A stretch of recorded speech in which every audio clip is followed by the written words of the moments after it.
Another day, another Philidor defense over here. Today, our opponent plays the advanced variation, and I show you what I like to play against the people who like to move their pawns up very quickly. Another day, another Philidor. E4, D6, knight f6, knight c3. Alright, they decide to play knight c3 a little bit early. That's fine. Usually they play d4 right after. Move order doesn't really matter here. And we got a main line Philidor. Hopefully he doesn't capture. Too many people like to capture, and in this position, my opponent plays the advanced variation. So I'm going to play pawn c6, and I'm going to show you how I counter this setup. The opponent's best move is bishop c4, and they don't. What I like to do in this position, and this is very important, is I like to take on d5 whenever the opponent's bishop doesn't go to c4. And the idea here is very simple. What I want to do now is I'm going to play this setup where I'm going to play g6, bishop g7, h6, f5. We're going to play this like a King's Indian defense. You guys can play this setup. Another setup that you guys can go for is this setup where you just play the fast bishop e7. You castle quickly, you play knight e8 so you can play f5. I like this setup a little bit better in these positions. The idea here is that my bishop here is protecting these squares, and so when I play f5, the opponent's knight can't really go there if it was still on f3. Usually you have to play h6 first if the opponent's knight is here, so when you play f5, knight g5 doesn't come in and destroy you. So our opponent plays this move over here, which is a little bit interesting. They're trying to counter us here on the king's side when we're the one attacking. This usually is not correct. What I'm going to do is I'm going to push here, and I'm going to tell my opponent, hey, you shouldn't be attacking this side of the board, and this is where I'm going to be. Where's your knight going to go? It's not going to come here. It's not going to go here.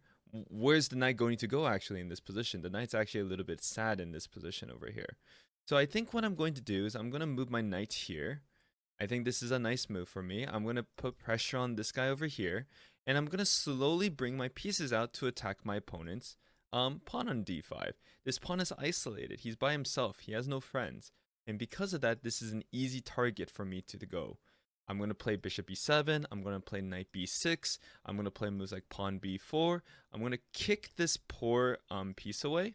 And when I kick this poor piece away, well, this pawn is going to go bye-bye. Just like a normal Philidor, where you play pawn b4. I like to call this the crab, where I use my pincher to pinch the opponent's knight away. And when the opponent's knight is forced to move, then we can win the d5 pawn. So in this position, though, I need to be a little bit careful because there are a couple pins here that might be a little bit scary to me if I'm not careful. So I do need to calculate, make sure that there's no pins that my opponent can take advantage of. For example, knight here, I take, bishop takes, knight takes, and then queen over here. I think I should be fine there though because I just played my other knight to f6 with the idea of just playing rook c8 in the future. I'm pretty sure this is fine for me. And then I'll just play like king h8 in the future. So I'm going to take, so I don't think it's a mistake here. I'm going to let him take me back. This is completely fine for me in this position, I'm pretty sure. Yep, he's going to play queen c4. We're going to play knight to here. As I mentioned earlier, we're going to protect our guy. He's going to play this move over here. He's trying to remove a defender, which makes a lot of sense. So in this position, I can kick the queen away.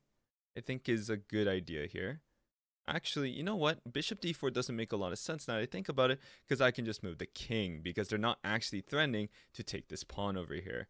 So, or to take this knight over here. So I let him capture me if he wants to capture me. I'm just going to capture back. I have a very strong center at this point. And yeah, you get my pawn over here. Congratulations, my friend. But I never cared about that pawn. That pawn is not important to me.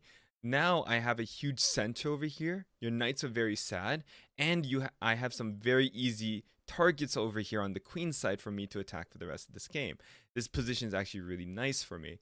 All right, let's give him a little check here. I'm going to play moves like pawn d4 in the future, and then I'm just going to have a very nice setup. Oh, he didn't this is a weird move from my opponent because he should have realized that I can pin him in this position. Well, he is pinned in this position over here, and I'm threatening to win this pawn over here as well. So this is actually pretty dangerous for my opponent, and if I were him, I would have not let this pin happen. Usually you don't want to get yourself pinned, because when you get yourself pinned, bad things usually happen. So if I were my opponent, I would have been a little bit more careful here in this position, but my opponent looks like he just does not care. Now, I could play rook d8 to play pawn d5. Is that a move I want to play?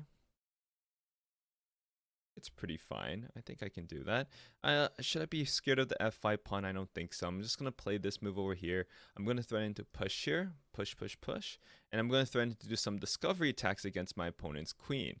All right, so he apparently does not care about it. So I'm going to take here, discovery attack against the opponent's queen here, and unfortunately they can't even capture back, because if they capture back, bishop b4 skewers the queen to the rook, and this is very sad for my opponent. I'm not sure why he just took this pawn without thinking at all.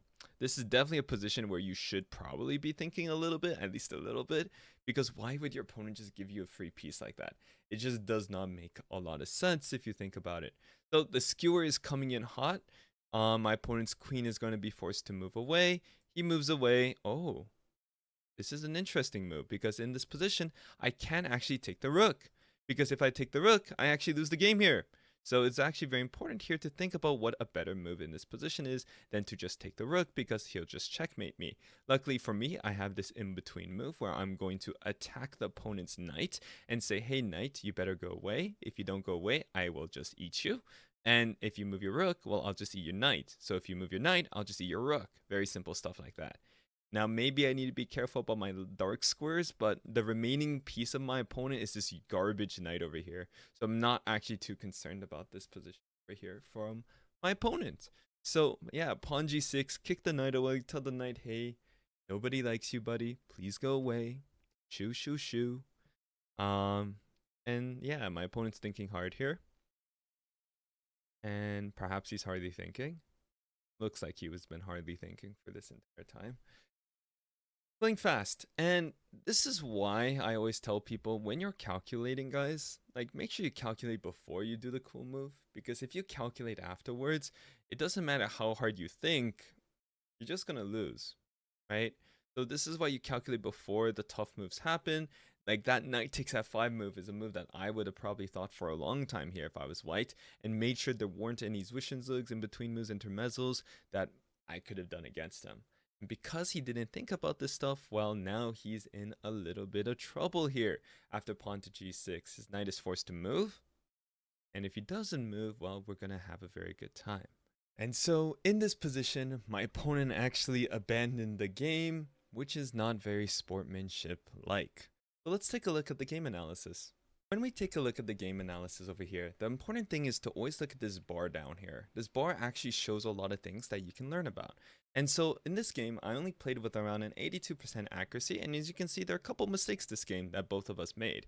So let's see where they happen.